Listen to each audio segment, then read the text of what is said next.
Hello student. आज की video बहुत ही ज़्यादा लंबी होने वाली है क्योंकि आज हम लोग क्वेश्चन पेपर डिस्कस करने वाले हैं पॉलिटिकल साइंस का। ये पास्ट ईयर क्वेश्चन पेपर है। जिन बच्चों की अभी तक तैयारी नहीं हुई है उनके लिए सबसे अच्छा होता है क्योंकि आपको पता चल जाएगा कि किस किस तरह के क्वेश्चन आ रहे हैं, किस किस तरह से आपको आंसर लिखना है और किस तरीके से प्रिपेयर करना है। अभी भी आपके पास टाइम है। ओके, स्टार्ट करते हैं ये क्वेश्चन पेपर। आप भी साथ साथ में सॉल्व करते रहे। देखिए आप अपना भी कि आपको कितने क्वेश्चंस आ रहे हैं, कितने क्वेश्चंस आप अटेम्प्ट कर पा रहे हैं, कौन से क्वेश्चन आप अटेम्प्ट नहीं कर पा रहे हैं, ये सारी चीजें देखिए। Okay, so let's start. सबको पता होगा कितने कितने मार्क्स के क्या क्वेश्चंस आते हैं। तो ये वाला जो है ना, ये थोड़ा सा पास्ट ईयर क्वेश्चन पेपर है, तो थोड़ा सा इसका पैटर्न अलग है। इसमें आपको एमसीक्यूज नहीं मिलेंगे, बाकी 2 मार्क्स के भी हैं, 4 मार्क्स के भी हैं एंड 6 मार्क्स के भी है। ये मेन क्वेश्चंस होते हैं। आज अभी जो पैटर्न है सीबीएसई का वो ये है कि उसमें 1 to 12 जो है वो एमसीक्यू आते हैं, बट इस वाले क्वेश्चन पेपर में वो चीज नहीं है। बट कोई नहीं, अगर आप इनके भी आंसर कर पाओगे तो आप अच्छा ही है आपके लिए। तो स्टार्ट करते हैं। ये वाला जो क्वेश्चन पेपर है ये मैंने दोनों लैंग्वेजेस में निकाला है, ठीक है। आपके बोर्ड के एग्जाम में भी दोनों लैंग्वेजेस में आता है। तो जो इंग्लिश वाले हैं मैं उनको एक बात सजेस्ट करना चाहूंगी। कई बार ना कुछ चीजें ऐसी होती है कि हम इंग्लिश में पढ़ के देखते हैं बट हमको समझ नहीं आती है, तो आप हिंदी में भी एक बार उसको पढ़ के देख लें ताकि आपको बहुत अच्छे से चीजें समझ में आ जाए। स्टार्ट करते हैं। कॉपी पेंसिल लेके बैठिए। Highlight any one democratic value which the bureaucratic and authoritarian Soviet system lacked। तो इसमें क्या पूछा गया है, बहुत सारे बच्चों को एक बार पढ़ने में समझ नहीं आता तो जल्दीबाजी ना करें, ठीक है। और मैं एक बार आपको दोबारा बता दे रही हूँ, पेपर को उल्टा अटेम्प्ट करें। उल्टा अटेम्प्ट करने की पॉजिटिव पॉइंट्स ये होते हैं कि आपके जो बड़े मार्क्स के क्वेश्चन होते हैं वो आप जल्दी अटेम्प्ट कर पाते हैं, उनके छूटने के चांसेस घट जाते हैं और आपका माइंड फ्रेश होता है। इसकी वजह से आपके माइंड में अच्छे पॉइंट्स आ सकते हैं।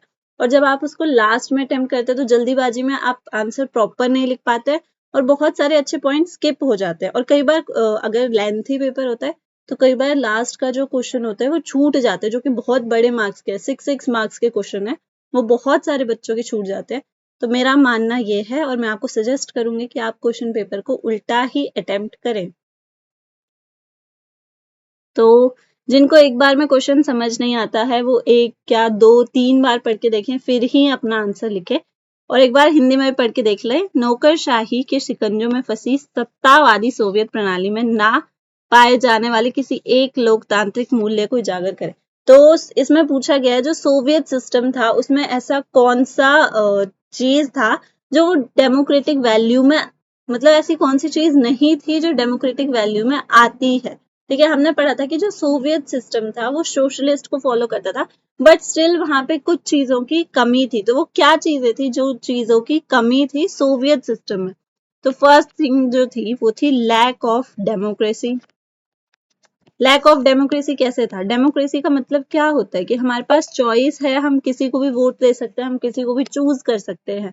बट वहां पे चॉइस ही नहीं होता था, वहां पे वन पार्टी सिस्टम था, इसकी वजह से हम उसको डेमोक्रेसी में काउंट नहीं कर रहे हैं, ठीक है। और क्या चीज थी? ये आपका 1 मार्क्स का क्वेश्चन है, देख लो। और एक जब 1 मार्क्स का क्वेश्चन होता है वैसे उसमें 1 पॉइंट काफी होता है, बट मैं आपको एक चीज और बता दे रही हूँ, 1 पॉइंट और बता दे रही हूँ। जिन लोगों के पास फ्रीडम होती है वहां पर वो फ्रीडम भी नहीं थी। सोवियत सिस्टम में लोगों को आजादी नहीं थी कि वो अपनी मन मर्जी की चीजें करें, अपनी मन मर्जी की बातें कहें, ठीक है। Absence of freedom of speech, मतलब फ्रीडम ऑफ स्पीच, बोलने की आजादी नहीं थी। जैसे अगर आप इंडिया में कंपेयर करें तो इंडिया में तो नेताओं का कार्टून बन जाता है, ठीक है। कितने सारे कार्टून आप लोगों ने देखे भी होंगे, इवन न्यूज़पेपर्स में उनके कार्टून छपते हैं और न्यूज में आते हैं उनके कार्टून्स। बट ये हमारी गवर्नमेंट हमें आजादी दे रही है। जो सोवियत सिस्टम था वो इस तरीके की आजादी नहीं देता था, वहां पे कोई भी गवर्नमेंट के अगेंस्ट में नहीं बोल सकता था, ठीक है। थोड़े से रिस्ट्रिक्शंस थे, तो ये सारी की सारी चीजें वहां पर थी। अब इसमें और में क्वेश्चन दिया गया है, और का मतलब होता है कि आपको या तो ये करना है या ये करना है, दोनों नहीं करने हैं, ठीक है, खाली एक करना होता है।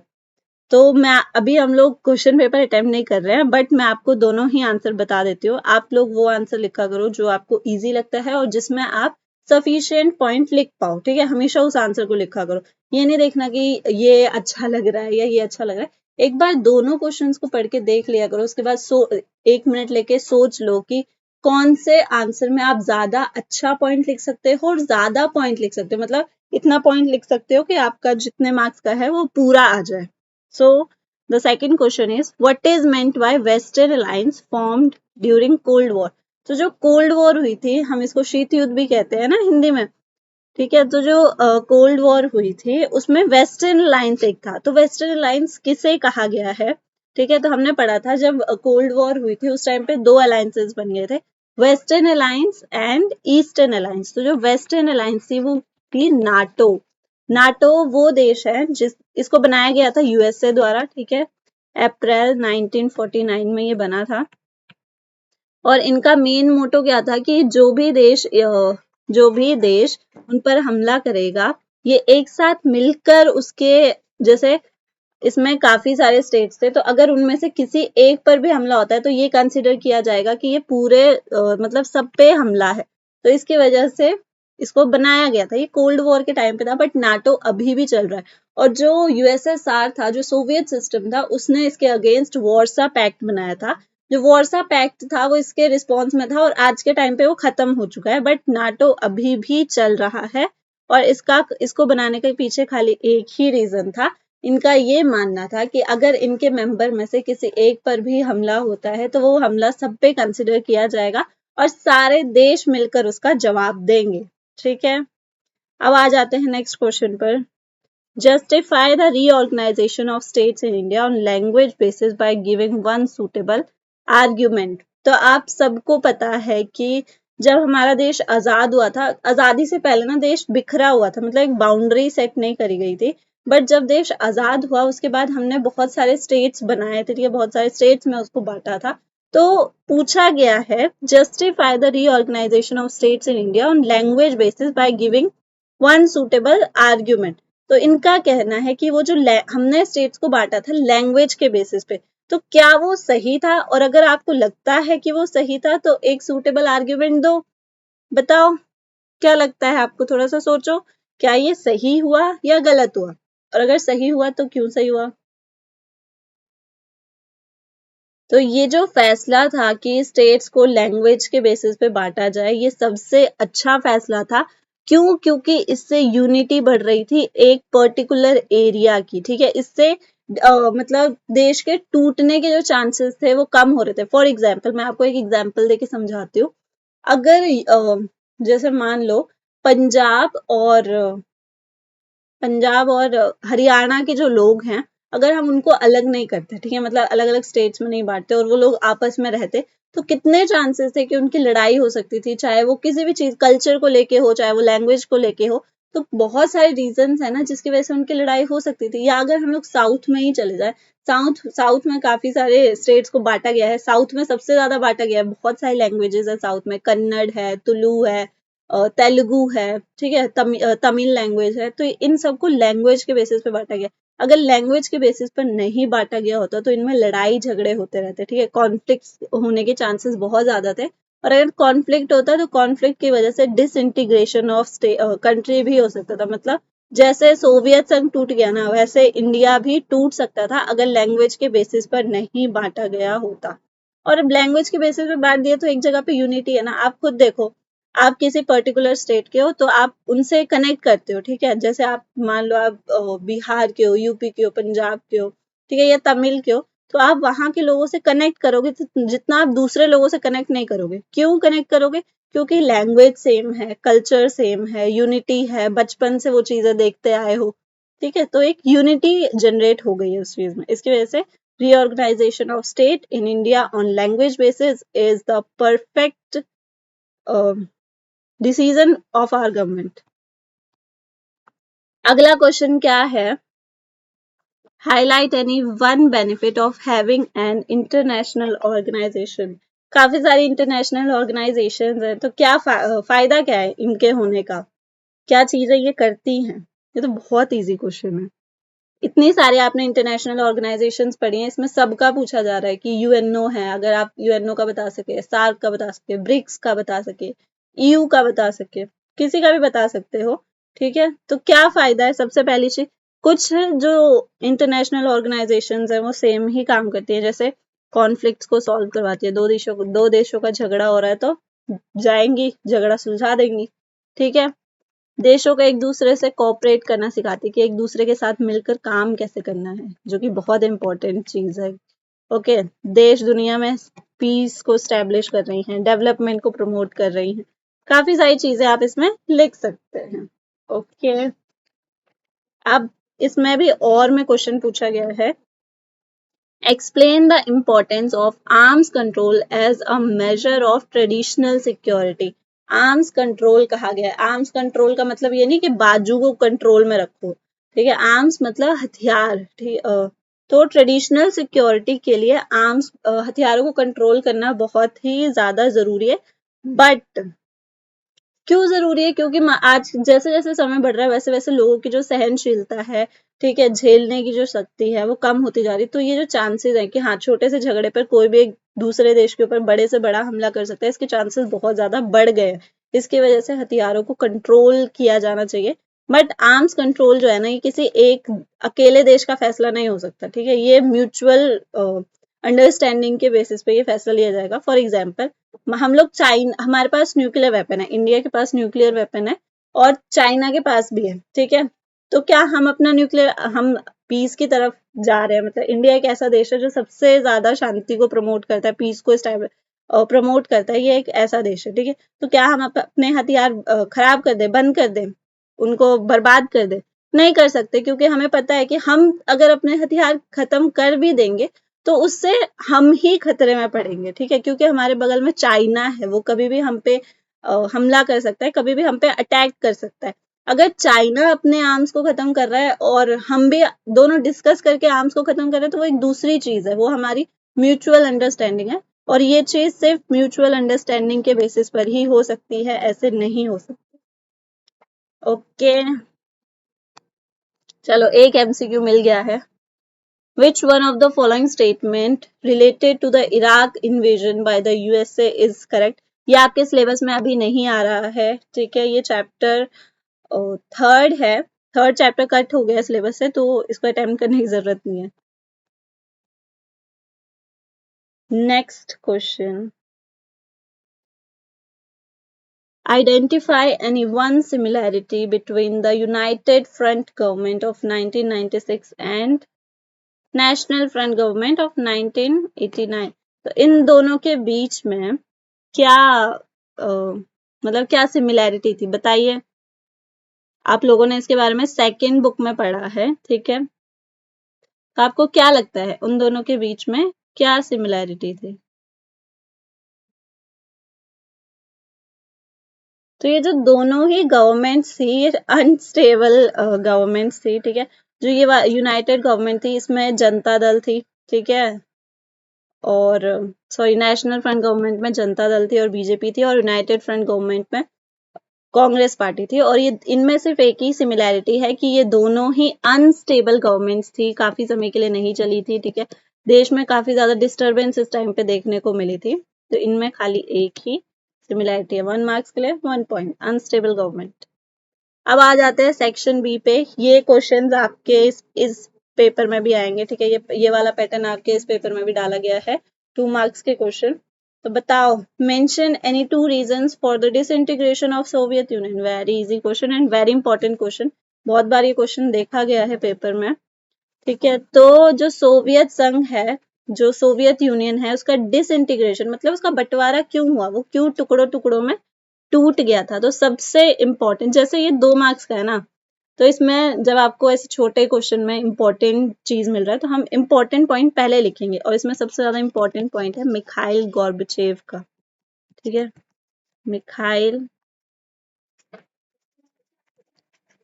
मिखाइल गोर्बचेव जो थे, उनकी पॉलिसी आपको याद होगी, ग्लासनोस्ट एंड प्रेस्तोरिका। इन्होंने ये 2 पेपर में ऐसे मत बना के आना, ट्री पेपर में पॉइंट में लिखना, कहीं पता चले पेपर में भी ऐसे बना रहे हो। ग्लास नोस्ट का मतलब था ओपननेस, ओपननेस में क्या करा था उन्होंने, ये आपके 2 पॉइंट हो जाएंगे अगर आप इनको अच्छे से लिखेंगे, एक पॉइंट में ग्लास नोस्ट आ जाएगा, एक पॉइंट में प्रेस्तोरिका आ जाएगी। प्रेस्तोरिका है रीस्ट्रक्चरिंग, ग्लास नोज का मतलब है ओपननेस। इसमें मिखाइल गोर्बाचेव ने क्या करा था, मीडिया से सेंसरशिप हटा दी थी। इसकी वजह से लोगों को वेस्टर्न कल्चर के बारे में भी जानने को मिला था। वो लोग वेस्टर्न कल्चर के बारे में जाने थे और उनको फिर उसके बाद ये फील हुआ कि हम तो बहुत ही ज्यादा अनडेवलप्ड है, अच्छे से मतलब डेवलप नहीं हुए और बहुत सारी कमियां हैं हम में। एक ये था। फिर आता है प्रेस्टोरिका। प्रेस्टोरिका है रीस्ट्रक्चरिंग। उस पर उन्होंने जो सोवियत सिस्टम था वो एक सोशलिस्ट सिस्टम पे बेस्ड था, बट अचानक से उन्होंने इस चीज को चेंज कर दिया और सोशलिस्ट से वो कैपिटलिस्ट हो गए थे। उसको रीस्ट्रक्चरिंग कहा गया था और ये इतना अचानक से हुआ, इसको कहते हैं ना ब्लिंक ऑफ द आईज। तो एकदम पलक झपकते ही उन्होंने इस चीज को चेंज किया, जिसकी वजह से उनका जो सारा जो सिस्टम था वो क्लैश हो गया और जो देश था वो खुद ही बट गया, डिसइंटीग्रेट हो गया था। ठीक है, तो इसमें और कुछ नहीं किया था उन्होंने, सोशलिस्ट से वो कैपिटलिस्ट की तरफ बढ़ गए थे। ओके, तो ये एक आपके लिए एमसीक्यू टाइप्स है। इसमें आपको बताना है कि कॉलम ए और कॉलम बी में कौन सा सही सही मैच हो रखा है। ठीक है, ये आपको बताना है। ये आपका होमवर्क होगा, मुझे आप कमेंट करके बताओगे कि इनमें से ऐसा कौन सा कॉम्बिनेशन है, कौन सा पैटर्न, कौन सा ऐसा ऑप्शन है जो सही मैच हुआ है और बाकी गलत है। ठीक है, मीनिंगफुल वाला बताना है। अब आ जाते हैं नेक्स्ट क्वेश्चन पर। Suggest any two measures to improve relation between India and Pakistan. वैसे तो ये चीज इम्पॉसिबल है, फिर भी हम लोग देख लेते हैं। इसमें पूछा गया है कि इंडिया और पाकिस्तान के रिश्तों को सुधारने के लिए क्या किया जा सकता है। मेरे अकॉर्डिंग तो पाकिस्तान को खत्म ही किया जा सकता है, तभी रिश्ते सुधरेंगे।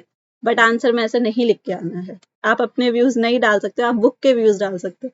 तो इंडिया और पाकिस्तान के अगर रिलेशंस आपको सुधारने, तो सबसे पहली चीज तो पहला स्टेप पाकिस्तान को लेना पड़ेगा, जिससे खाली इंडिया से नहीं उसके पूरी दुनिया से रिश्ते सुधर जाएंगे। और वो स्टेप है कि पाकिस्तान को टेररिस्ट की हेल्प करनी बंद करनी होगी।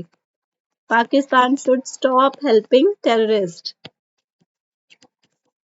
ओके, ये उसकी तरफ से पहला स्टेप होगा जो उसकी किसी भी देशों के साथ जो रिलेशंस हैं उनमें सुधार का काम करेगा। मैं बहुत सारी चीजें बोल दे रही हूँ, तो आप इनको सुन के नोट्स नोट्स बनाते चलो, उसको कहीं पे नोट करते चलो। ठीक है, ये सारे के सारे इंपॉर्टेंट क्वेश्चंस हैं। ठीक है, तो ये आपके काम आएंगे एग्जाम टाइम पे। खाली कथा मत सुनो, यहाँ पे बैठ के नोट करते चलो।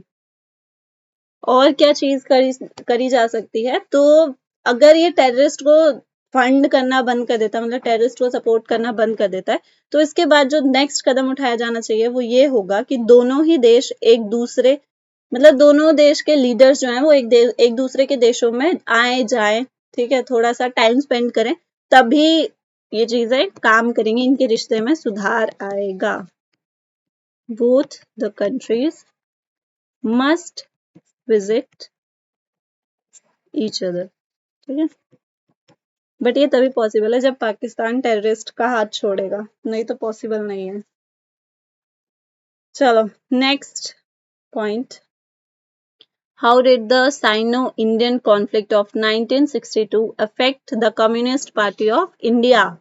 तो सबसे पहला, अब यहाँ पे पता है कौन बच्चे फंस जाएंगे। सबसे पहली चीज, जिनको नहीं पता कि साइनो क्या है वो फंसेंगे, और दूसरे बच्चे वो भी फंसेंगे जो हिंदी में नहीं पढ़ते हैं। भारत चीन युद्ध, साइनो चाइना का एक दूसरा नाम है जो बहुत बार लिया जाता है, तो इसको याद कर लो। याद के एमसीक्यू में भी आ सकता है कि चाइना का दूसरा नाम क्या है, या साइनो नाम से किस देश को जाना जाता है। ठीक है, तो साइनो नाम से चाइना को जाना जाता है।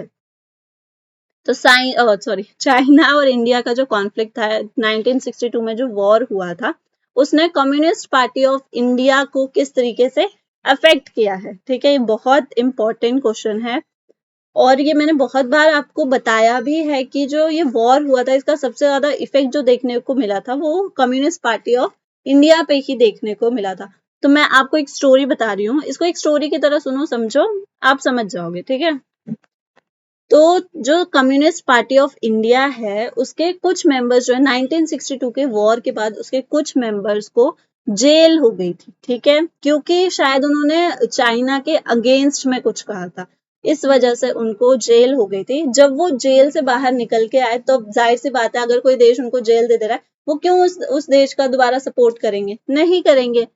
तो इस वजह से दो विचारधाराएं हो गई थी, दो आइडियोलॉजीज हो गई थी। एक आइडियोलॉजी जो थी वो चाइना को सपोर्ट करती थी और एक आइडियोलॉजी जो थी वो चाइना के अगेंस्ट में थी। तो रीजन और कुछ नहीं था, खाली यही रीजन था कि सीपीआई के कुछ मेंबर्स को वॉर के बाद चाइना ने जेल में डाल दिया था और उसकी वजह से उनमें और भी ज्यादा मतलब चाइना के अगेंस्ट फीलिंग आ गई थी और इसकी वजह से सीपीआई जो है वो दो हिस्सों में टूट गया था। एक बना था सीपीआई और एक बना था सीपीआई एम फॉर मार्क्सिस्ट। ये क्वेश्चन भी आपके सिलेबस में नहीं है इस टाइम पे। नेक्स्ट इंपॉर्टेंट क्वेश्चन, इमरजेंसी बहुत इंपॉर्टेंट क्वेश्चन है, इससे एक क्वेश्चन तो आएगा ही आएगा कि इमरजेंसी क्यों लगाई गई थी, इमरजेंसी के दौरान क्या हुआ, इमरजेंसी का रिजल्ट क्या रहा, कुछ भी आ सकता है इसमें से। Evaluate the impact of national emergency declared in June 1975. तो जून 1975 में जो इमरजेंसी लगाई गई थी उसका क्या इम्पैक्ट पड़ा था, उसका क्या असर हुआ था। क्या असर हुआ था, काफी सारी चीजें हुई थी। पहली चीज, जो लोगों के फंडामेंटल राइट्स थे उनको सस्पेंड कर दिया गया था। बहुत सारे लोगों को मतलब जो हमारा अधिकार होना चाहिए वो भी नहीं था उनके पास। बोलने का अधिकार नहीं था, घर से बाहर निकलने का अधिकार नहीं था, किसी को भी उठा के जेल में डाल दिया जा रहा था। तो फंडामेंटल राइट्स जो थे वो सस्पेंड कर दिए गए थे। मीडिया पर सेंसरशिप लगा दी गई थी। मीडिया को आजादी नहीं थी कि वो हमें कुछ भी बताए या कुछ भी अपनी मर्जी से छापे, उसको गवर्नमेंट के इशारों पर काम करना पड़ रहा था। Freedom of speech and expression भी रोक दिया गया था। ठीक है, मीडिया के साथ साथ एक तरीके से सब लोगों पर सेंसरशिप थी। ठीक है, freedom of speech and expression को भी खत्म कर दिया गया था। और क्या हुआ था, बहुत सारे जो लीडर्स थे उनको अरेस्ट कर लिया गया था। जो अपोजिशन पार्टी के लीडर्स थे उनको अरेस्ट कर लिया गया था क्योंकि वो इंदिरा गांधी के अगेंस्ट में नारेबाजी कर रहे थे, उनसे उनका इस्तीफा मांग रहे थे, रेजिग्नेशन मांग रहे थे, इसकी वजह से उनको अरेस्ट कर लिया गया था। नेक्स्ट क्वेश्चन 2 मार्क्स का क्वेश्चन था, 4 पॉइंट बता दिए, जो याद रहे वो पेपर में लिखा हूं मैं।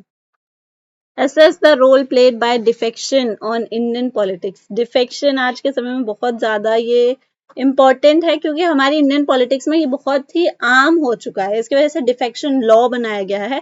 इसको हम हिंदी में कहते हैं दल बदल।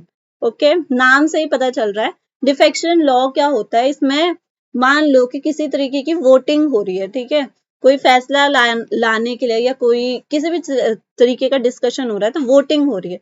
तो जो भी लीडर होता है पार्टी का, ठीक है, उसके बात माननी होती है जो भी वोटिंग करेगा। ठीक, फॉर एग्जाम्पल एक कानून लाया जा रहा है। ठीक है, कुछ मेंबर्स हैं बीजेपी के, कुछ मेंबर्स हैं कांग्रेस के। अब ये जो बिल है ये बीजेपी ने रखा है तो सब वोटिंग करेंगे, जाहिर सी बात है बीजेपी के जो मेंबर है वो तो बीजेपी के उसमें ही हक में ही वोटिंग करेंगे। बट जो कांग्रेस के मेंबर्स है, अब उनको इसमें क्या करना चाहिए, जो भी कांग्रेस का लीडर होगा वो उनको बताएगा कि उनको वोट उसके अगेंस्ट में करना है या उसके सपोर्ट में करना है। Only depends on it's leaders. But अगर जो मान लो लीडर ने कहा कि इसके अगेंस्ट में वोट करना है, बट वहां पे एक बंदा था, एक ऐसा इंसान था जिसने उसके सपोर्ट में वोट कर दिया, तो इसको हम लोग कहते हैं डिफेक्शन, कि उसने दल बदल लिया। उसको करना था अगेंस्ट में बट उसने सपोर्ट में कर दिया, तो उसने दल बदल लिया ना एक तरीके से, तो यही कहलाता है डिफेक्शन। और इसको रोकने के लिए स्पेशली बनाया गया है डिफेक्शन लॉ। अब पूछा क्या गया है कि इंडियन पॉलिटिक्स में इसका क्या रोल है, अगर डिफेक्शन बार बार होता है तो इसकी वजह से क्या हो सकता है। तो सबसे पहली चीज क्या हो सकती है, कोलैप्स ऑफ गवर्नमेंट हो सकता है। अगर आप अपने ही पार्टी के अगेंस्ट में वोट दे रहे हो तो इसकी वजह से जो गवर्नमेंट है वो गिर सकती है, वो टूट सकती है, खत्म हो सकती है। और क्या हो सकता है, एक गवर्नमेंट गिर रही है तो एक और चीज हो सकता है ना, फॉर्मेशन ऑफ न्यू गवर्नमेंट। ये दो चीजें हो सकती हैं। ओके, अब आ जाते हैं आगे। अब यहां से स्टार्ट हो जाता है आपका सेक्शन सी, जो कि है 4 मार्क्स का। 4 मार्क्स के क्वेश्चन में अगर आपको टाइम मिलता है तो आप थोड़ा सा मैनेज करके लिखना, इंट्रोडक्शन लिखना पहले 2 से 3 लाइन का, तो उससे आपका आंसर और ज्यादा अच्छा लगेगा। और अगर 4 मार्क्स का क्वेश्चन है तो 4 पॉइंट आपको लिखने ही लिखने हैं, चाहे आप कैसे भी लिखो, रो के लिखो, हंस के लिखो, लिखने ही लिखने हैं। तो आ जाते हैं फर्स्ट क्वेश्चन पर। Analyse the nuclear policy of India. परमाणु नीति बताइए, इंडिया की जो न्यूक्लियर पॉलिसी है वो क्या है। तो सबसे पहली बात, इंडिया एक न्यूक्लियर पावर कंट्री है, इंडिया के पास न्यूक्लियर वेपन्स हैं, बट इसमें एक बहुत इंपॉर्टेंट जो चीज बताई गई है, दो चीजें इसमें। अगर आपको आंसर लिखना है, जैसे मैं आपको ये वाला फर्स्ट आंसर बता रही हूँ, तो आप सबसे पहले चीज बता सकते हो कि इंडिया के पास न्यूक्लियर वेपन है, इंडिया एक न्यूक्लियर पावर कंट्री है। ये आपका इंट्रोडक्शन हो गया। अब इसकी पॉलिसी क्या है, तो फर्स्ट पॉलिसी जो है, नो फर्स्ट यूज। मतलब इंडिया की आप हिस्ट्री उठा के देख सकते हैं, इंडिया ने आज तक कभी भी किसी भी देश पर पहले हमला नहीं किया। हमारा वॉर आज तक पाकिस्तान के साथ हुआ है, चाइना के साथ हुआ है, बट कभी भी इंडिया उसमें पहला हमला करने वाला नहीं था, क्योंकि ये हमारी इंटरनेशनल पॉलिसी है, ठीक है, कि कभी भी इंडिया किसी भी देश पर पहले हमला नहीं करेगा। और ये सेम लागू होता है न्यूक्लियर पॉलिसी पर भी। हम कभी भी न्यूक्लियर वेपन का इस्तेमाल पहले नहीं करेंगे। अब बात आती है दूसरी चीज, दूसरा पॉइंट क्या है, यहाँ पे लिखा हुआ है 2x2, मतलब आपको 2 पॉइंट्स लिखने हैं, 2 मार्क्स के। तो नो फर्स्ट यूज खाली मत लिख के आना, ये आपकी हेडिंग है। आप इसको एक्सप्लेन कर सकते हो कि इंडिया का ये रूल है स्टार्टिंग से ही, जब इंडिया इंडिपेंडेंट हुआ था उसने तभी ये चीज अपनाई थी कि इंडिया कभी भी किसी भी देश पर पहले हमला नहीं करेगा। और सेम चीज ये न्यूक्लियर वेपन पर भी लागू होती है कि इंडिया पहले न्यूक्लियर वेपन का यूज नहीं करेगा किसी भी देश के अगेंस्ट। अब दूसरी चीज क्या है, इंडिया कब तक न्यूक्लियर वेपन का इस्तेमाल नहीं करेगा, ये सेकंड पॉइंट है, जब तक इंडिया की जान एकदम खतरे पे ना हो, मतलब वो ऐसे समाप्त होने पे ना आ जाए, एकदम खत्म होने पे ना आ जाए, तब तक वो न्यूक्लियर वेपन का यूज नहीं करेगा। ये इसका कहना है। मतलब एक टाइम होता है ना ऐसा कि जब आप वॉर लड़ते हो तो एक पॉइंट ऐसा आता है कि अब आपको लगता है कि हाँ अब हम जीत ही नहीं सकते, अब कोई चांस ही नहीं है जीतने का। तो जब वो पॉइंट इंडिया को फील होगा, उस टाइम पे वो न्यूक्लियर वेपन का यूज करेगा, नहीं तो नहीं करेगा, ठीक है। बहुत सारे लोगों के मन में आता है कि न्यूक्लियर वेपन पाकिस्तान पे डाल दो, लेकिन इतना इजी नहीं होता है भाई, उसका बहुत ज्यादा असर इंडिया पे भी पड़ेगा। अब आ जाते हैं नेक्स्ट क्वेश्चन पे, एनालाइज एनी टू, ये भी और वाला क्वेश्चन है, दोबारा याद दिला दूं, या तो ये अटेम्प्ट करना है या ये अटेम्प्ट करना है। Analyse any two causes of conflict between India and China. तो इंडिया और चाइना के बीच में जो इतना प्यार है उसका रीजन क्या है, ठीक है, कॉन्फ्लिक्ट जो है क्या रीजन है, मतलब इतना झगड़ा क्यों है उसके बीच में। तो रीजन बहुत सारे हैं, अभी की बात भी लिख सकते हो आप इसमें, पहले की बात भी लिख सकते हो, दोनों मिक्स करके भी लिख सकते हो।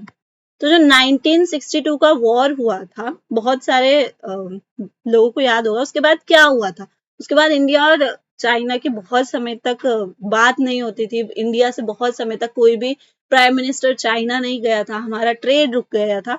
तो क्यों ऐसा हुआ था, पहली चीज जो है वो रीजन है कि चाइना जो है वो पाकिस्तान को बहुत ज्यादा सपोर्ट करता है अगेंस्ट इंडिया, ठीक है, इंडिया के अगेंस्ट में बहुत ही ज्यादा वो सपोर्ट करता है। कई बार ऐसी भी न्यूज आती है कि वो टेररिज्म में भी फंड करता है पाकिस्तान को, ताकि वो इंडिया के अगेंस्ट यूज कर सके, ठीक है। तो ये जो चाइना की दोस्ती है पाकिस्तान के साथ टेररिज्म के लिए, ये हमें पसंद नहीं आती है। तो पहली चीज तो ये गलत है।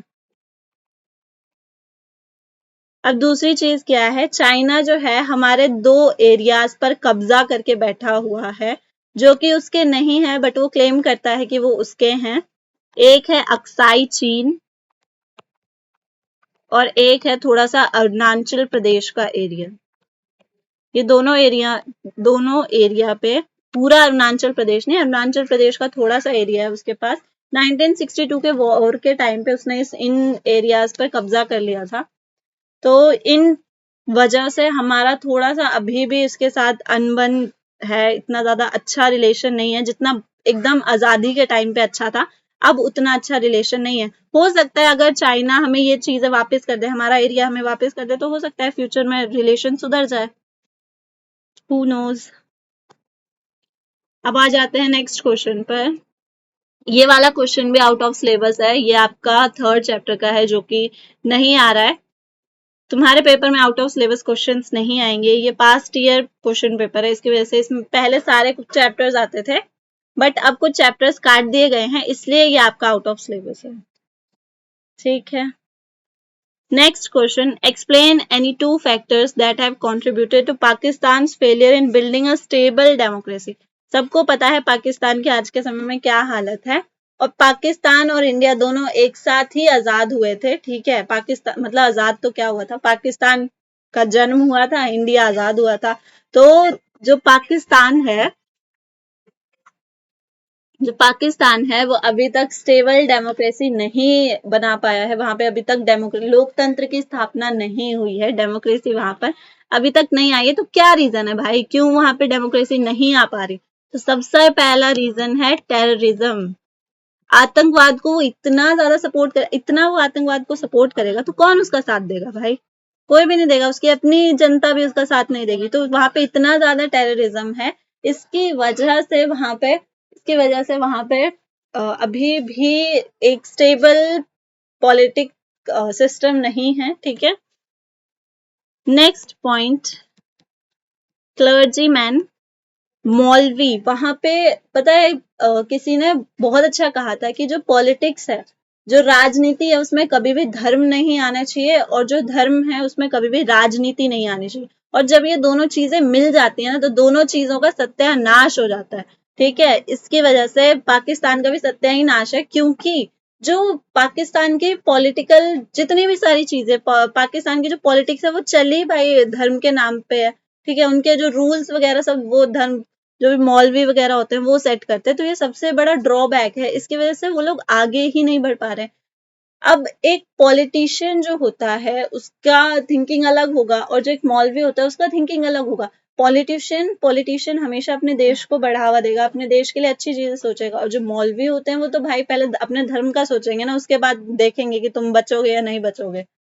ओके, तो वहां पे मौलवियों पे ज्यादा भरोसा किया जाता है। Second, lack of great leaders. जब इंडिया आजाद हुआ था तो इंडिया के पास बहुत महान नेता थे, जवाहरलाल नेहरू, सरदार वल्लभ भाई पटेल, काफी सारे इंडिया के पास अच्छे नेता थे हमको गाइड करने के लिए, एक अच्छा सिस्टम यहाँ पे बनाने के लिए। बट पाकिस्तान के पास नहीं था। पाकिस्तान आजादी के समय पे उनको मिला था मोहम्मद अली जिन्ना, जिनकी कुछ टाइम के बाद मौत हो गई थी। उसके बाद से ही वहां पे पॉलिटिकल अनस्टेबिलिटी देखने को मिली थी, मतलब कुछ भी ढंग से वहां पे नहीं बन पाया। Next, military rule. वहां के लोग मिलिट्री पर बहुत ज्यादा विश्वास करते हैं, मिलिट्री डोमिनेंस वहां पे बहुत ज्यादा है, ठीक है। इसकी वजह से वहां की जो सरकार है वो काफी बार गिरती बनती रहती है।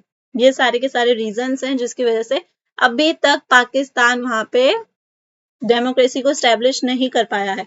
पेपर में ऐसे लिख के नहीं आना है, मैं दोबारा आपको याद दिला रही हूँ। बहुत सारे बच्चे होंगे खाली टेररिज्म लिख के आ जाएंगे, मिलिट्री रूल लिख के आ जाएंगे, मैम भी ना ऐसे आधे आधे नंबर ही देंगी फिर तुम्हें। इससे अच्छा ये तुम्हारी खाली हेडिंग्स हैं, जो मैं बोल रही हूँ वो तुम्हें लिखना है, वो तुम्हें एक्सप्लेन करना है। अब आ जाते हैं नेक्स्ट क्वेश्चन पर। Explain any two arguments given by advocates of economic globalisation.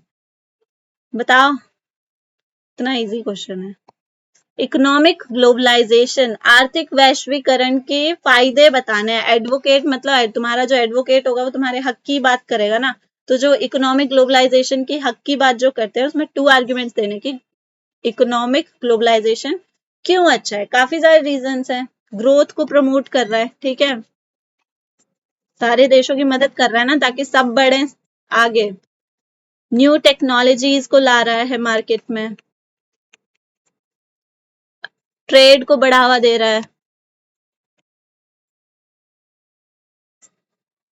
Business opportunities बढ़ रही हैं। कोई भी आज के समय में व्यापार कर सकता है, किसी भी तरीके का इंटरनेशनल लेवल पे बिजनेस कर सकता है, बस पैसा चाहिए जेब में, ठीक है। तुम्हें ऑप्शन तो दिया जा रहा है ना, बाकी पैसा तुम लाओ। तुम्हें अपॉर्चुनिटी दी जा रही है, तुम्हें रास्ता दिया जा रहा है, पैसा तुम्हें लगाना है। तो ये सारे के सारे इकोनॉमिक ग्लोबलाइजेशन के पॉजिटिव पॉइंट्स हैं। Describe any 4 features of ideology followed by स्वतंत्र पार्टी founded in 1959। बहुत सारे चांसेस रहते हैं कि किसी ना किसी पार्टी का आइडियोलॉजी पूछ ही लिया जाता है। जैसे इस पेपर में पूछा गया है जो स्वतंत्र पार्टी थी उसकी क्या आइडियोलॉजी थी, उसकी क्या मानती थी वो, क्या उसकी विचारधारा थी, विचारधारा पूछी गई है इसमें, ठीक है। तो स्वतंत्र पार्टी की विचारधारा ये थी, इनका कहना था कि हमें एग्रीकल्चर की तरफ ज्यादा ध्यान देना चाहिए, तभी हम लोग अच्छे से विकास कर पाएंगे। ठीक है, क्योंकि इनका ये कहना था कि जो हमारी आधे से ज्यादा जनसंख्या है वो एग्रीकल्चर पे जुटी हुई है, और वो सच भी था। जब हमारा देश आजाद हुआ था तो आज आधे से ज्यादा जनसंख्या जो थी वो एग्रीकल्चर पर डिपेंड करती थी अपनी रोजी रोटी के लिए, हर चीज के लिए। ठीक है, और क्या कहना था इनका, ये कहते थे कि हमें इंडियन ट्रेडिशन को प्रमोट करना चाहिए। कैसे? एक दूसरे की हेल्प करके। इनका सेकंड थिंकिंग था कि हमें इंडियन ट्रेडिशन को प्रमोट करना चाहिए by helping each other, by helping each other.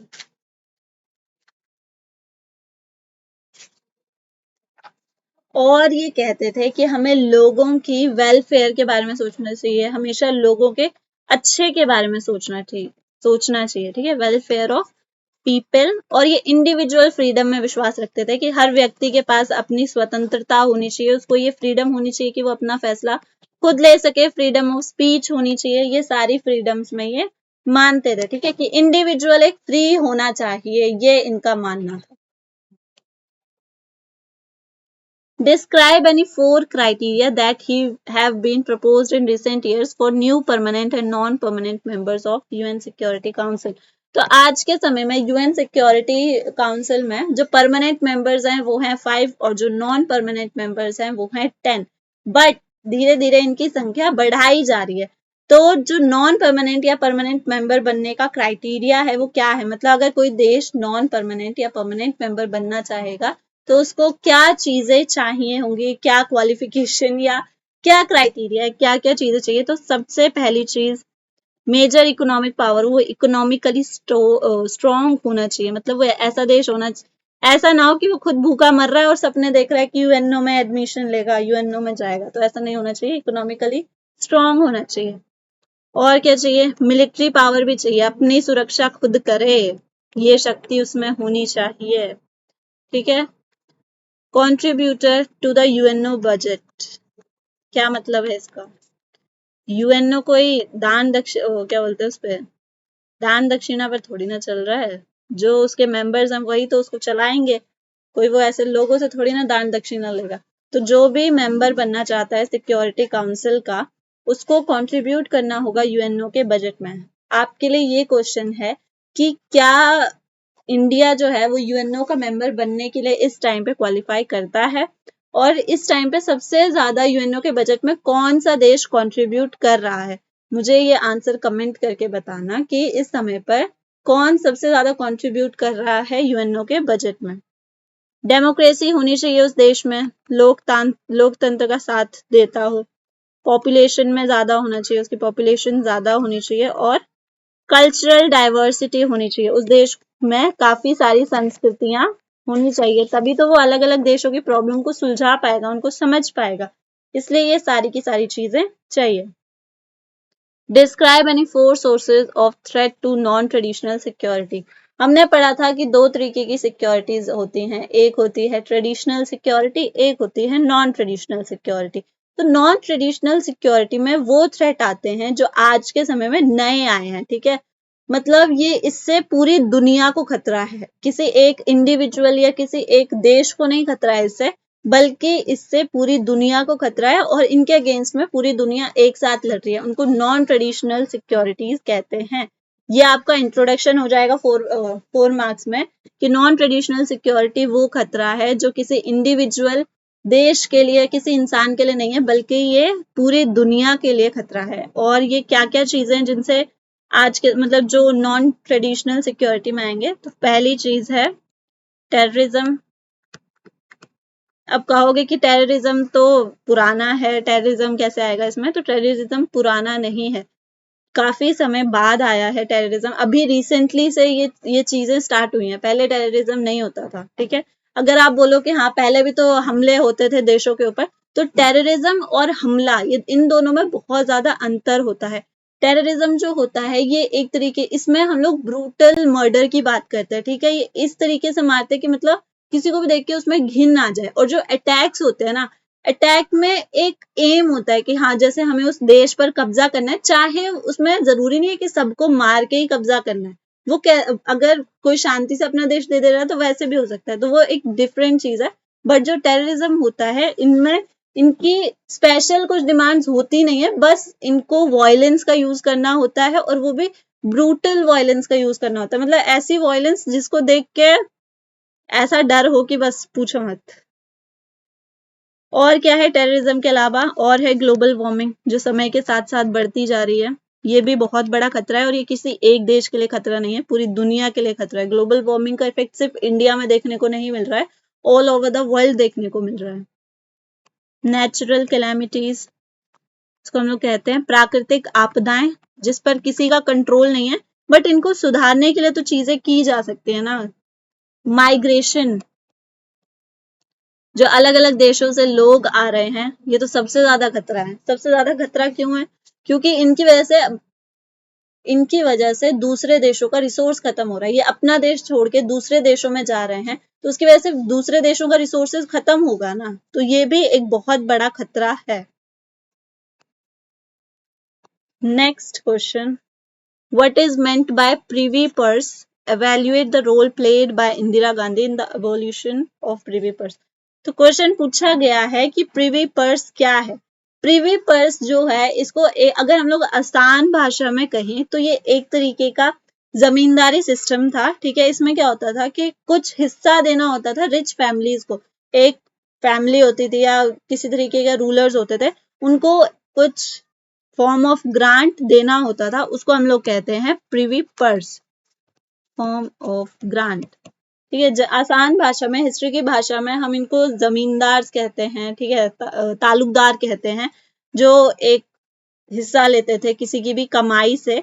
ये आजादी के बाद भी काफी लंबे समय तक देखने को मिला है। बिहार और यूपी के साइड पे काफी समय तक ये चीजें होती रही हैं कि बहुत सारे जो किसान होते थे, बहुत सारे लोग जो होते थे, वो अपनी कमाई का कुछ हिस्सा एक पर्टिकुलर फैमिली या एक पर्टिकुलर क्लास को देते थे, ताकि वो आराम से अपनी चीजें बाकी कर सकें। ठीक है, इसमें इंदिरा गांधी का क्यों पूछा गया है? क्योंकि इंदिरा गांधी ही वो इंसान थी जिसके टाइम पे इसको अबॉलिश किया गया था। अबॉलिश का मतलब है कि इस पे रोक लगाई गई थी, इसको बंद किया गया था। अब इंदिरा गांधी जो थी, इनका क्या मानना था? इनका ये मानना था कि जो प्रिवी पर्स है, इसकी वजह से देश में अनइक्वालिटी फैल रही है। ठीक है, लोगों के साथ इनजस्टिस हो रहा है, मतलब एक इंसान बेचारा कमा रहा है और उसमें से भी वो बेफालतू में अपना आधा हिस्सा किसी और को दे दे रहा है, और दूसरा इंसान बैठे बैठे खा रहा है। तो ये प्रॉब्लम थी। इसकी वजह से 1971 में इंदिरा गांधी ने पूरा जोर लगा, पूरा मतलब अपना दम लगा के प्रिवी पर्स को आखिर में एबॉलिश ही करवा दिया, इसको खत्म करवा दिया। और ये बहुत बड़ा रीजन था इंदिरा गांधी का 1971 में जीतने का। ठीक है, ये इकोनॉमिक इनजस्टिस में भी आता है। तो ये सारी चीजें इंदिरा गांधी ने करी थी। अब आ जाते हैं नेक्स्ट सेक्शन पर। कार्टून तो आपके उसमें आएगा ही आएगा, ये तो बहुत फेमस कार्टून है, देख के ही समझ जाएगा, इतना इजी कार्टून। भगवान करे इतना इजी कार्टून नहीं आया आप पे। Which part of this cartoon is related to China? बताओ, इस कार्टून में कौन सा हिस्सा जो है वो चाइना को रिप्रेजेंट कर रहा है? ये ग्रेट वॉल ऑफ चाइना, ये चाइना को रिप्रेजेंट कर रहा है। Assess the strength of China on the basis of the cartoon। तो इस कार्टून में चाइना की क्या पावर दिखाई गई है? तो चाइना की ये पावर दिखाई गई है कि चाइना जो है वो धीरे धीरे पूरे वर्ल्ड में फैल रहा है। ठीक है, पूरे वर्ल्ड में वो कब्जा कर रहा है पूरे। अब वो किसी भी तरीके से कर सकता है, वो ट्रेड के तरीके से कर सकता है या कुछ भी हो सकता है, बट वो धीरे धीरे पूरे वर्ल्ड में फैल रहा है। ये तुम्हें दिख रहा है ना कि वर्ल्ड बनाया हुआ है। ये देखो, ये वर्ल्ड के कुछ देश बनाए गए हैं, और ये इस तरीके से चाइना वॉल जो है वो आ रही है। चाइना में be the next super power in the world, justify the statement with 2 arguments.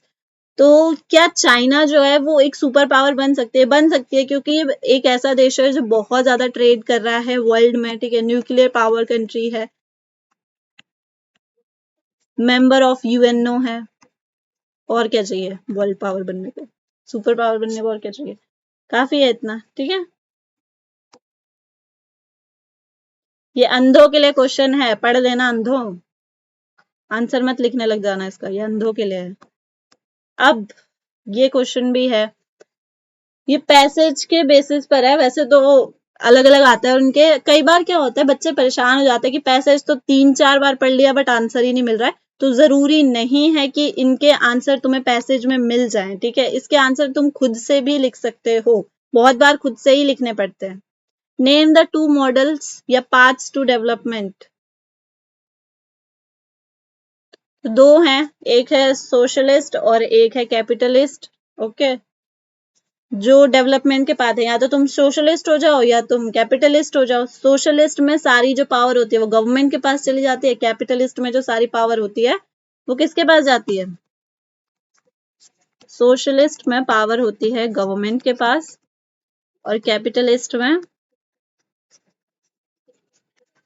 Private sector.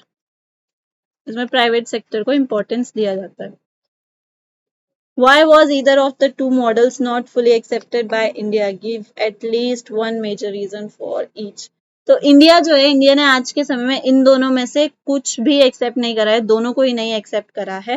Reason क्या है? रीजन ये है कि इंडिया जो है ये कुछ चीजों को अपने कंट्रोल में रखना चाहता था। अब जो सोशलिस्ट है उसमें हमें ये देखने को मिला कि उसमें कुछ लोग जो हैं उनको फ्रीडम नहीं मिल रहा है, जैसे फ्रीडम ऑफ स्पीच नहीं मिल रहा है, ठीक है, किसी भी तरीके डेमोक्रेसी नहीं अच्छे से स्टैब्लिश हो पा रहा है। और जो कैपिटलिस्ट है, कैपिटलिस्ट में तो भाई गवर्नमेंट का रोल ही इतना कम रह जाता है। कल को अगर जो हमारे लीडर है उनको हटा दिया तो फिर क्या ही कह सकते हैं। तो इसकी वजह से इंडिया ने दोनों को एक्सेप्ट नहीं करा। इंडिया एक ऐसी चीज चाहता था जो इंडिया के कल्चर को रिप्रेजेंट भी करे, ठीक है।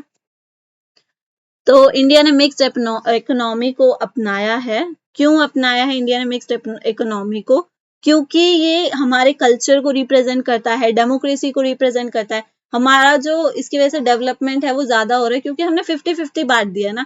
कुछ हिस्सा हमने गवर्नमेंट के पास दिया है, कुछ हिस्सा हमने प्राइवेट सेक्टर के पास दिया है। गवर्नमेंट जो है वो बेचारे गरीबों का भी ध्यान रख रही है और जो प्राइवेट सेक्टर है वो देश का विकास कर रहा है। तो दोनों चीजें एक साथ चल रही हैं। सोशलिस्ट में गरीबों का ध्यान रखा जाता है बट इतना विकास नहीं होता। कैपिटलिस्ट में विकास होता है लेकिन गरीबों का कुछ वो नहीं होता है। कैपिटलिस्ट की ये कमी है कि गरीब और गरीब होता जाता है और अमीर होता जाता है। तो इंडिया ये चीज नहीं चाहता था, इसकी वजह से इसने मिक्स्ड इकोनॉमी को अपनाया कि जो अपना विकास कर सकते हैं वो अपना विकास कर रहे हैं और जिनको गवर्नमेंट की हेल्प की जरूरत है उनको गवर्नमेंट हेल्प कर रही है।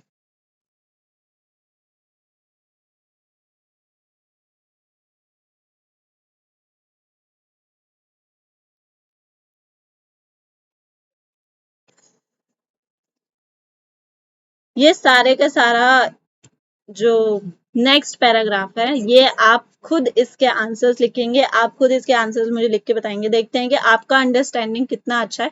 और ये सबसे इजी टॉपिक पे है, इंडिपेंडेंस ऑफ इंडिया। इससे ज्यादा इजी टॉपिक क्या हो सकता है? कोल्ड वॉर तो आ नहीं रहा है फर्स्ट चैप्टर में, ठीक है, तो इसकी तो जरूरत ही नहीं है। बाकी वो जो ऊपर वाला पैराग्राफ है वो मुझे आप लिख के बताएंगे।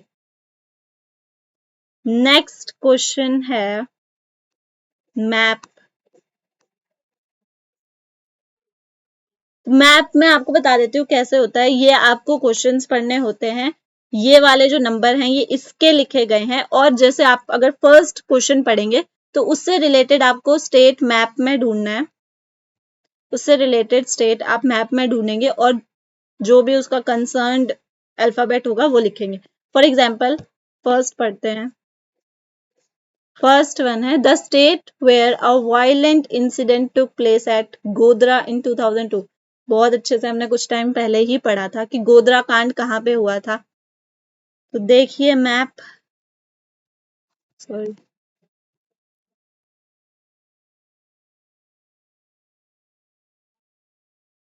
गोधरा कांड हुआ था गुजरात में। तो फर्स्ट का हो गया सी और यहाँ पे आप स्टेट का नाम लिख दोगे गुजरात। सेकंड, वह राज्य जिसे पहले मद्रास कहा जाता था। बहुत इजी है, जाहिर सी बात है अगर किसी को नहीं भी पता होगा वो भी बता देगा कि मद्रास साउथ में, और साउथ में सिर्फ एक ही दे रखा है। तो सेकंड क्या होगा? सेकंड वन इज ई।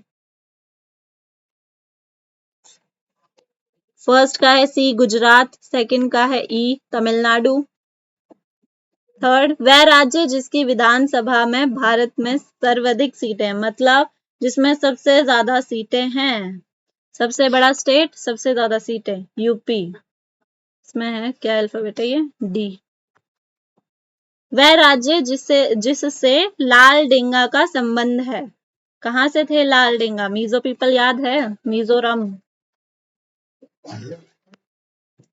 वह राज्य जिसका विलय 1975 भारत के बाद, अच्छा, ऐसा वो स्टेट जो इंडिया का 22nd स्टेट बना था, सिक्किम। हो गया, ऐसे ही करना होता है। अब आ जाते हैं सबसे स्कोरिंग और सबसे ज्यादा अच्छा, और जिसमें सबसे ज्यादा बच्चों का दिमाग खराब होता है, उस वाले पोर्शन पे, मतलब 6 मार्क्स के क्वेश्चंस पे। फर्स्ट क्वेश्चन है, describe any 6 features of Soviet system. Soviet system की कमियां तो बहुत देख ली, बट उसके फीचर्स क्या हैं? तो फर्स्ट फीचर अभी हमने थोड़ी देर पहले पढ़ा कि ये सोशलिज्म पे बेस्ड था, सोशलिस्ट कंट्री था, सोशलिस्ट सिस्टम को सपोर्ट करता था, तो ये पहला फीचर हो गया। ठीक है, और क्या फीचर था इसमें? प्रिंसिपल ऑफ इक्वालिटी था। जहां पर भी सोशलिस्ट होगा वहां पे प्रिंसिपल ऑफ इक्वालिटी होगा ही होगा, क्योंकि गवर्नमेंट जो है वो सबको इक्वल ट्रीट करती है वहां पे। ओके, सिर्फ यहाँ पे लेकिन एक फीचर ही हम लोग मानेंगे कि यहाँ पे खाली एक ही पार्टी थी, जो कि थी कम्युनिस्ट पार्टी ऑफ, मतलब कम्युनिस्ट पार्टी थी वो, और उसके अलावा किसी भी पार्टी को इम्पोर्टेंस नहीं दी जाती थी, इवन किसी को अलाउड ही नहीं होता था कि वो कोई और पार्टी बनाए, तो खाली एक ही पार्टी वहां पे होती थी।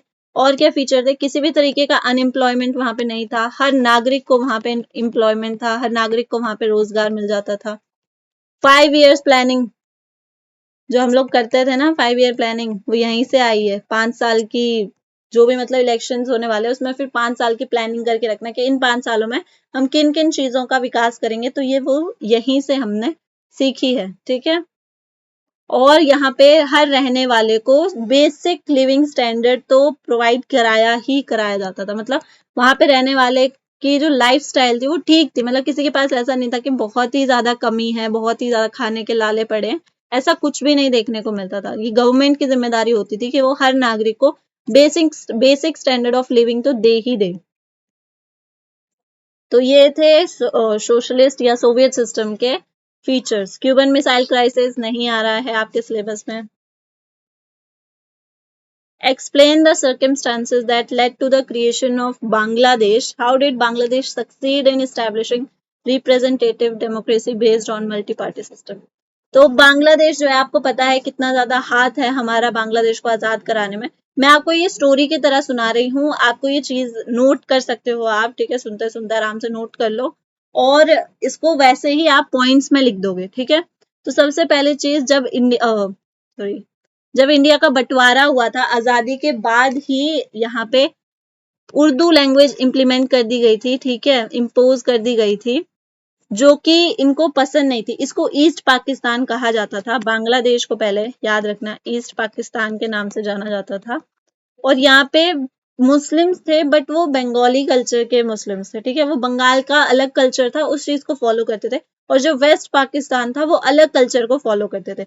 वो ईस्ट पाकिस्तान में उर्दू लैंग्वेज फॉलो नहीं होती थी, बट जैसे ही बंटवारा हुआ और ईस्ट पाकिस्तान वेस्ट पाकिस्तान के अंदर आया, उन्होंने यहाँ पे उर्दू लैंग्वेज को इम्पोज कर दिया था। और यहाँ के लोगों ने इसके अगेंस्ट में अनफेयर ट्रीटमेंट के नाम पे प्रोटेस्ट स्टार्ट कर दिया गया था। जाहिर सी बात है, जो इनका कल्चर नहीं है तुम क्यों उन पे थोप रहे हो? तो इसकी वजह से काफी समय तक यहाँ पे प्रोटेस्ट वगैरह चलते रहे, बहुत ज्यादा परेशानियां लोगों को झेलनी पड़ी। फिर एक लीडर सामने आए जिन्होंने प्रोटेस्ट का खुल के वो किया, समर्थन किया, जिनका नाम था शेख मुजीबुर रहमान। इन्होंने बहुत ज्यादा सपोर्ट किया था प्रोटेस्ट में, और काफी ज्यादा प्रोटेस्ट करने के बाद फिर जब बाद में इलेक्शंस हुए, तो इलेक्शंस में यही 1970 में इलेक्शंस हुए थे, और इलेक्शंस में शेख मुजीबुर जो थे वो जीत गए थे, बट वेस्ट पाकिस्तान को ये मंजूर नहीं था, और इसकी वजह से उन्होंने शेख मुजीबुर को वो करा लिया था, अरेस्ट करा लिया था, और वहां पे जो मिलिट्री रूल था उसको लागू कर दिया था। बट लोगों का एक सहन शक्ति होती है ना कि हाँ इसके बाद सहन नहीं होगा, तो इसकी वजह से लोगों ने काफी ज्यादा प्रोटेस्ट किया, और बहुत सारे लोग इंडिया भाग के आ रहे थे। इंडिया में इतने ज्यादा रेफ्यूजीज हो गए थे, इस वजह से इंडिया ने उसकी हेल्प करी थी, और 1971 में बांग्लादेश के रूप में वो सामने आया था, एक नई कंट्री बन के। इस तरीके से बांग्लादेश बना था। उसके बाद काफी अच्छे वहां पे इलेक्शंस होते रहे थे। 1975 में दोबारा मिलिट्री रूल आया था वहां पे जनरल यहिया खान के अंडर में, ठीक है, जनरल यहिया खान, इनके अंडर में 1975 में दोबारा मिलिट्री रूल आया था। बट 1991 में कुछ टाइम के बाद ही वो ठीक हो गया था और 1991 में ये कॉन्स्टिट्यूशनल अमेंडमेंट कर दिया गया था कि यहाँ पर मल्टी पार्टी सिस्टम है, कॉन्स्टिट्यूशन को माना जाएगा और मिलिट्री रूल नहीं चलेगा। इसकी वजह से आज के समय में बांग्लादेश की पाकिस्तान जैसी हालत नहीं है। ओके, अब आ जाते हैं नेक्स्ट क्वेश्चन पर। राइज ऑफ चाइनीज इकोनॉमी, जो चाइनीज इकोनॉमी है, ये जो चिंकी है, ये कैसे इंडिया के बाद आजाद हुआ है चाइना, फिर भी इंडिया से ज्यादा तरक्की पे माना जाता है, इंडिया से ज्यादा डेवलप माना जाता है। तो रीजन क्या है चाइनीज इकोनॉमी के डेवलप होने का? सबसे पहला रीजन जो है, इसने पहला जो फैसला लिया था वो लिया था 1972 में कि ये यूएसए के साथ ट्रेडिंग रिलेशंस रखेगा। जबकि ये दोनों एकदम अपोजिट है, एकदम दुश्मन है एक तरीके से। जो यूएसए है वो कैपिटलिस्ट है, पूरा पूरा प्योर कैपिटलिस्ट, और जो चाइनीज है वो पूरा प्योर सोशलिस्ट है, एकदम अपोजिट है, ठीक है। और जिस समय पे इसने यूएसए से दोस्ती करी उस समय पे कोल्ड वॉर चल रहा था, तो बहुत ही ज्यादा इसका अलग फैसला था, बट इसने पहला फैसला ले लिया और ये इसके काम भी आया। इसकी वजह से इसकी ट्रेडिंग जो रिलेशन थे वो काफी अच्छे से सामने आया और इसी से वो आगे भी बढ़ा। फिर 1973 में 4 मॉडर्नाइजेशन इन्होंने अपनाए थे। जो चाइना है ना, उसकी एक चीज है, ये मॉडर्न है बट ये अपने कल्चर से हटा नहीं है, ठीक है। इसने ये लागू किया गया था जो एन लाई द्वारा, ठीक है, ये याद कर लेना किसने 4 मॉडर्नाइजेशन दिए थे। तो जो एन लाई थे, उन्होंने 4 मॉडर्नाइजेशन दिए थे। इसमें क्या था, 4 फील्ड बताए गए थे जो कि इम्पोर्टेंट थे, जिसमें डेवलपमेंट होना चाहिए इनके अकॉर्डिंग, ठीक है। तो वो 4 फील्ड क्या थे? पहला था एग्रीकल्चर, सेकंड था मिलिट्री, फिर था industry, and next science and technology. इनके अकॉर्डिंग ये 4 फील्ड में डेवलपमेंट होना चाहिए था, तभी ये लोग आगे बढ़ सकते थे, तभी ये लोग तरक्की कर सकते थे। फिर इन्होंने अपनाया open door policy. Open door policy ये अपनाई गई थी 1978 में और इसको अपनाया था डेंग शियोपिंग ने।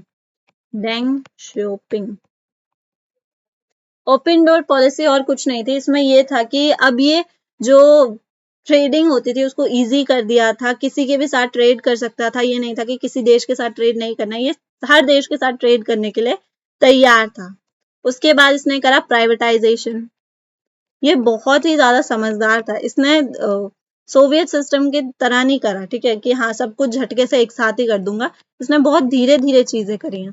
तो पहले इसने एग्रीकल्चर को प्राइवेटाइज करा 1982 में और फिर इंडस्ट्री को 1988 में। और यही सारे कदम थे जिसकी वजह से चाइनीज इकोनॉमी जो थी वो इतनी ज्यादा बूस्ट हुई, इतनी ज्यादा आगे बढ़ी। Next question, assess any 3 benefits of coalition government। जो coalition government होती है उसके क्या फायदे होते हैं, आपको कंफ्यूज करने के लिए ईयर भी डाल दिया। तो coalition government के सेम ही फायदे होते हैं आज। तो सबसे पहली चीज तो डेमोक्रेसी को स्ट्रॉन्ग करता है, ठीक है। coalition गवर्नमेंट बन रही है, इसका मतलब कि सबको मौका मिल रहा है, ठीक है। तो डेमोक्रेसी को स्ट्रॉन्ग करता है। अगर कोalition गवर्नमेंट बन रही है तो इसमें अलग अलग सोसाइटी से लोग आते हैं, ठीक है, तो ये हर सोसाइटी को रिप्रेजेंट कर पाता है। represents every aspects of society। Sense of cooperation, एक दूसरे के साथ काम करने सीखते हैं लोग। एंड डाइवर्स आइडियाज, अब बहुत सारे लोग काम करेंगे, जाहिर सी बात है सबका दिमाग अलग होता है, तो बहुत सारे आइडियाज आएंगे और काफी अच्छे आइडियाज आने के चांसेस इसमें रहते हैं। Explain any 3 main causes of unrest इन जम्मू कश्मीर। इस क्वेश्चन का क्या मतलब है बताओ, समझो।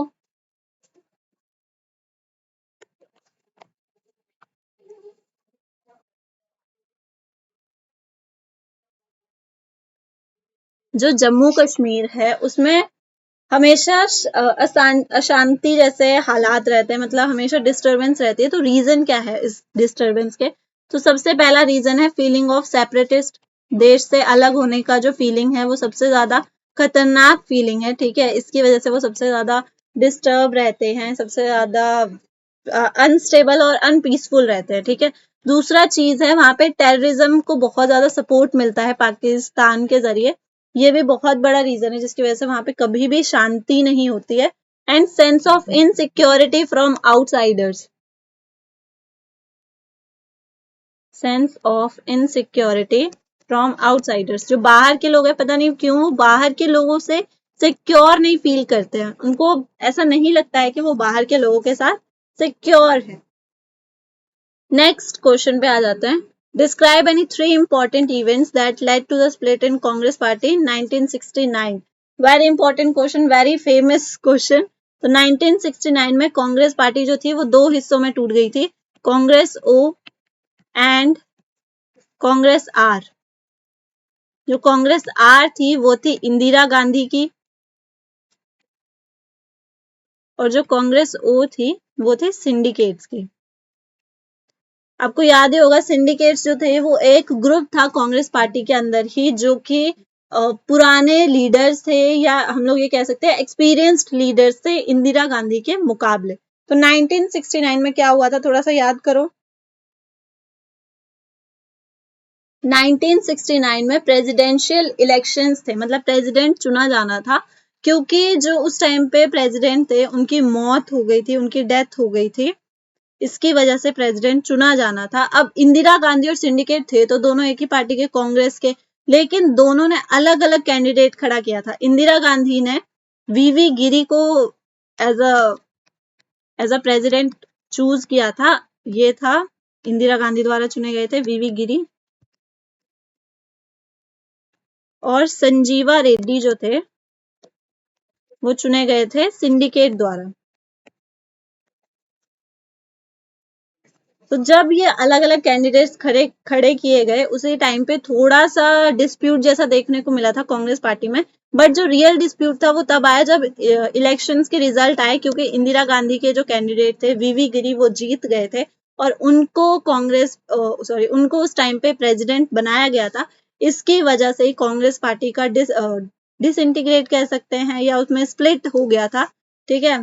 और 2 पार्टियां सामने आई थी, एक आई थी कांग्रेस ओ जिसको चलाया था बाद में सिंडिकेट्स ने, और एक आई थी कांग्रेस आर जिसको बाद में चलाया था इंदिरा गांधी ने। अब आ जाते हैं नेक्स्ट क्वेश्चन। मैंने कहा ही था कि जो इमरजेंसी वाला क्वेश्चन है उसमें से कोई ना कोई तो इंपॉर्टेंट आएगा ही आएगा 6 मार्क्स में, ये है इतना important question. Describe any 3 events that led to the imposition of emergency in 1975। तो क्या रीजंस थे जिसकी वजह से इमरजेंसी लगाई गई थी? बहुत सारे रीजंस थे, ठीक है। कुछ एक तो था मेन रीजन जिसकी वजह से इमरजेंसी लगाई गई थी, एक था जो इंदिरा गांधी ने दिया था, ठीक है, और एक जनरल रीजन था। पहला रीजन क्या था जिसकी वजह से इंदिरा गांधी ने इमरजेंसी लगाई थी?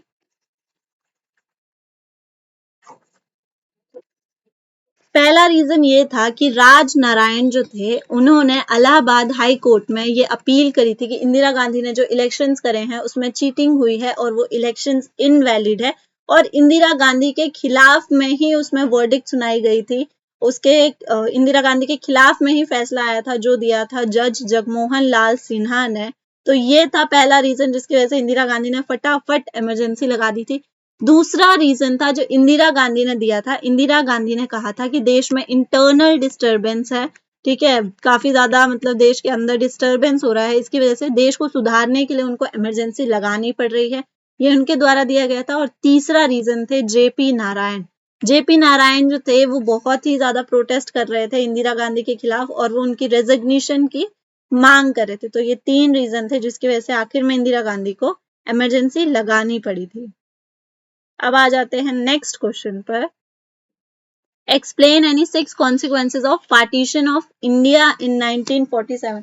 ये तो जो नहीं पढ़ेगा वो भी लिख सकता है। 3 पॉइंट्स बताने हैं इसमें कि भारत के बंटवारे का क्या रिजल्ट रहा था भारत पे, तो सबसे पहला रिजल्ट जो था, बहुत ज्यादा पॉपुलेशन इंडिया से पाकिस्तान गई थी, बहुत ज्यादा पॉपुलेशन पाकिस्तान से इंडिया आई थी, ठीक है। बहुत सारे लोग मारे गए थे, किलिंग ऑफ पीपल, लोगों को अपनी प्रॉपर्टी छोड़ के जाना पड़ा था, ठीक है।